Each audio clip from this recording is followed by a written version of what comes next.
हाँ हरिवंश जी। महाराज जी, आपके चरणों में कोटि कोटि प्रणाम। गुरुदेव, पहले मैं बुरी संगत और गलत आचरण का हिस्सा था। हर जन्मदिन पर मांस और मदिरा का सेवन मेरी आदत बन चुकी थी, लेकिन इस बार आपका आशीर्वाद है कि मैं अपना जन्मदिन आपके चरणों में मना रहा हूँ।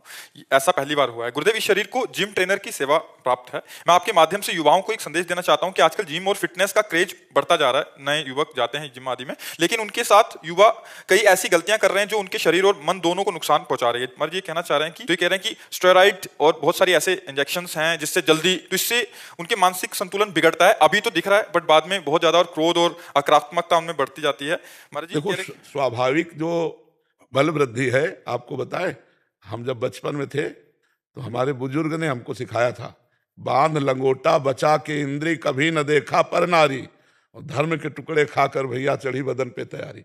बांध लंगोटा बचा के इंद्री, ब्रह्मचर्य।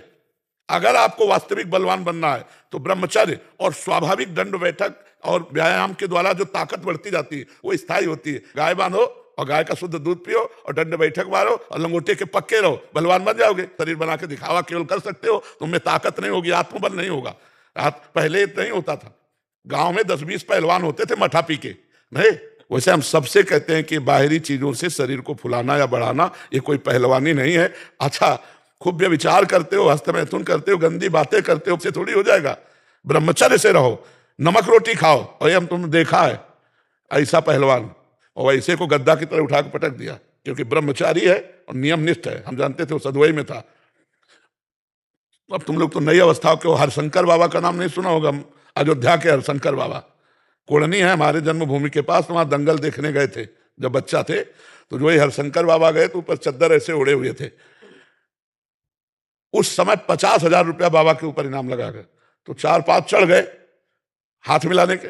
बाबा ऐसे हाथ पकड़ के ऐसे मारते, 3-4 खोपड़ी वाले ऐसे चले जाते। 4-5 बोले अयोध्या का सिंह है, हाँ, फेंका चला ऐसे, बजरंग बली एकदम बाल ब्रह्म, वैसे चलते थे बाल ब्रह्मचारी। मारा ऐसे तो फट गया अखाड़ा, धम्म से गिर गए तो तालियां बज गई, एक छलांग में ऊपर हनुमान जी की तरह। और ऐसे किया था, कोई नहीं था। ब्रह्मचारी के आगे कौन होगा? ब्रह्मचर्य ही महान बल और महान तप है। आप क्या समझते हो बल किसे कहते हैं? जो काम को पछाड़ दे, क्रोध को पछाड़ दे, मोह को पछाड़ दे, दूसरों का हित करे, दूसरों का मंगल करे और पवित्र भोजन पाए। ये मुर्गा मुर्गी खा के बलवान बनना चाहते हैं। वास्तविक बात है, 4-5 गाय पालो और गौ सेवा करो, और गाय का दूध में स्वर्णिम पावर होता है, तो गौ सेवा से भगवान प्रसन्न होते हैं और गौ के दुग्ध से पवित्र शक्ति आती है। तो ये सब प्रोटीन ये तो महाराज जी, प्रोटीन तो फिर भी ठीक है, कह रहे स्टेरॉइड उससे भी खतरनाक है महाराज जी। और उसी वजह से कैंसर भी उसी की वजह से महाराज जी, ये इंजेक्शन लगा के बॉडी फैला दे, उसी वजह से कैंसर का ज्यादा कारण होता है। नहीं, बढ़िया सात्विक भाव से जो बल आता है वो भगवान की तरफ ले जाता है। अच्छा, किसको दिखाओगे? अब मरना तो है ही है, शरीर तो जाएगा ही। धर्म से चलो यार, ऐसा थोड़ी कि विश्व तुम्हें पूजेगा, कोई नहीं पूजित। ये जो बहुत बड़े बड़े थे ना, लघु शंका करना मुश्किल है, सोच करना मुश्किल है, गांठें सब खराब हो गई। अब बुढ़ापा में कुछ हो नहीं पाता, तो बुढ़ापे में सब खराब। और स्वाभाविक दंड बैठक मारो, तो हमने एक पहलवान को देखा 92 वर्ष की अवस्था में खोपड़ी के बल खड़े होना, दंड बैठक में 92 वर्ष की होता। भले 10-20 मारते थे, पर वो 92 अवस्था में। ब्रह्मचारी, पवित्र आचरण वाला, दूसरों का हित करने वाला, वो बलवान होगा।